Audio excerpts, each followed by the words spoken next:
चलिए आज एक बहुत ही दिलचस्प सफर पर निकलते हैं। एक ऐसा सफर जो हमें हजारों हजार साल पीछे ले जाएगा, भारतीय उपमहाद्वीप की पहली कहानी को समझने के लिए। ये एक ऐसी दुनिया की दास्तान है जो आज हमारी आंखों के सामने तो नहीं है, लेकिन जिसके निशान हमें अपने चारों तरफ मिल जाते हैं। तो सबसे बड़ा सवाल यही उठता है, जब उस जमाने का कोई इंसान आज हमारे बीच है ही नहीं, तो फिर हमें ये सब पता कैसे चलता है कि वो लोग रहते कैसे थे, क्या खाते थे या उनके शहर कैसे दिखते थे। ये तो एक बहुत बड़ी पहेली लगती है ना? तो आज हम इसी पहेली के टुकड़ों को एक एक करके जोड़ने वाले हैं।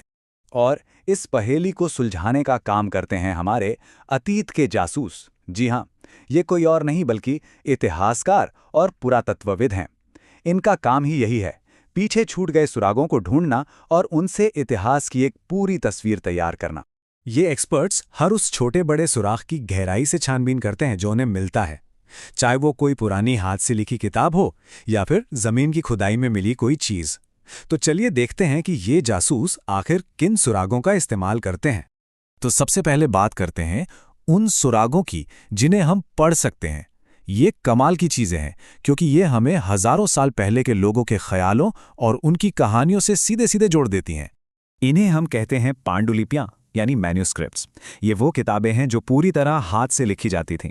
अब सोचिए, उस जमाने में कागज तो था नहीं, तो इन्हें या तो ताड़ के पत्तों पर लिखा जाता था या फिर हिमालय में उगने वाले एक खास पेड़ भुर्ज की छाल पर। जरा इसे देखिए, ये पांडुलिपि लगभग 1000 साल पुरानी है। सोचकर भी हैरानी होती है, इतने लंबे समय में कई पांडुलिपियों को कीड़े खा गए या वो खराब हो गईं, लेकिन जो बच गईं वो हमें मंदिरों और मठों में सुरक्षित मिली।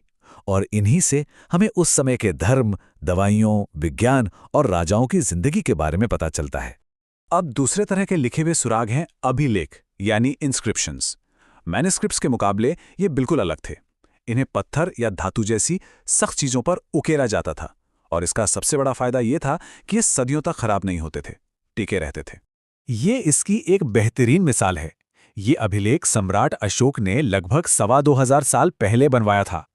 अक्सर राजा महाराजा अपनी जीत, अपने आदेश या अपने अच्छे कामों को ऐसे ही पत्थरों पर खुदवा देते थे ताकि ज्यादा से ज्यादा लोग उन्हें पढ़ सकें और वो हमेशा के लिए याद रखे जाएं। चलिए अब लिखे हुए सुरागों से थोड़ा आगे बढ़ते हैं। अब बात करते हैं उन राजों की जो जमीन के नीचे दबे हुए थे, और यहीं पर पुरातत्वविदों का असली काम, उनकी असली जासूसी शुरू होती है। खुदाई में पुरातत्वविदों को बर्तन और सिक्के जैसी ढेर सारी चीजें मिलती हैं, जैसे कि ये बर्तन। ये करीब 4700 साल पुराना है। यह हमें उस दौर की कलाकारी के बारे में बताता है। और ये चांदी का सिक्का, ये भी लगभग 2500 साल पुराना है। हर चीज अपने आप में कहानी कहती है। पर बात सिर्फ यहीं खत्म नहीं होती। उन्हें पत्थर और हड्डी से बने औजार, उस जमाने के गहने और यहां तक के जानवरों की हड्डियां भी मिलती हैं। अब इन हड्डियों से ये अंदाजा लगता है कि उस वक्त लोग खाते क्या थे। और हाँ, टूटी फूटी इमारतों और ईंटों के जो टुकड़े मिलते हैं वो बताते हैं कि उनके घर और शहर कैसे हुआ करते होंगे। तो हमारे ये अतीत के जासूस क्या करते हैं? वो इन सभी सुरागों को, पांडुलिपियां, अभिलेख, बर्तन, हड्डियां एक साथ जोड़ते हैं और अतीत की कहानी बुनते हैं। तो आइए देखते हैं कि इन सारे सुरागों से कहानी के शुरुआती पन्ने कैसे दिखाई देते हैं। ये नक्शा हमें ठीक उन जगहों पर ले जाता है जहां से ये पूरी कहानी शुरू हुई। देखिए, नर्मदा नदी के आसपास लोग लाखों साल तक शिकारी और संग्राहक बनकर रहे। वहीं उत्तर पश्चिम में सुलेमान और किरथर की पहाड़ियों में सबसे पहले खेती की शुरुआत हुई। इस कहानी में कुछ बहुत बड़े मोड़ आए, जैसे करीब 8000 साल पहले लोगों ने गेहूं और जौ उगाना और भेड़ बकरी पालना सीख लिया। फिर कई हजार साल बाद लगभग 4700 साल पहले सिंधु नदी के पास पहले शहर बसे, और उसके भी बाद लगभग 2500 साल पहले गंगा नदी के किनारे बड़े बड़े साम्राज्य और शहर पनपने लगे। अच्छा, अब एक बहुत ही दिलचस्प सवाल पर आते हैं। हम अपने देश को इंडिया भी कहते हैं और भारत भी, पर क्या हमने कभी सोचा है कि ये नाम आए कहां से? इनके पीछे भी अपना एक पूरा इतिहास छिपा है। तो देखिए, इंडिया शब्द निकला है इंडस से, जिसे संस्कृत में कहते हैं सिंधु। करीब 2500 साल पहले जब ईरान और यूनान से लोग यहाँ आए तो वो सिंधु नदी को जानते थे। उन्होंने इस नदी के पूरब वाले पूरे इलाके को इंडोर्स या इंडस कहना शुरू कर दिया और उसी से इंडिया नाम पड़ गया। दूसरी तरफ भारत नाम का जिक्र हमें सबसे पुराने संस्कृत ग्रंथों में से एक ऋग्वेद में मिलता है। ये उत्तर पश्चिम में रहने वाले लोगों के एक समूह का नाम था और बाद में यही नाम पूरे देश के लिए इस्तेमाल होने लगा। पर एक बात याद रखना बहुत जरूरी है। जब हम अतीत की बात करते हैं तो इसका मतलब किसी एक की कहानी से नहीं है। हजारों साल पहले भी हर किसी की जिंदगी एक जैसी नहीं थी, बिल्कुल नहीं। जरा सोच कर देखिए, एक राजा या रानी की जिंदगी एक आम किसान की जिंदगी से कितनी अलग रही होगी।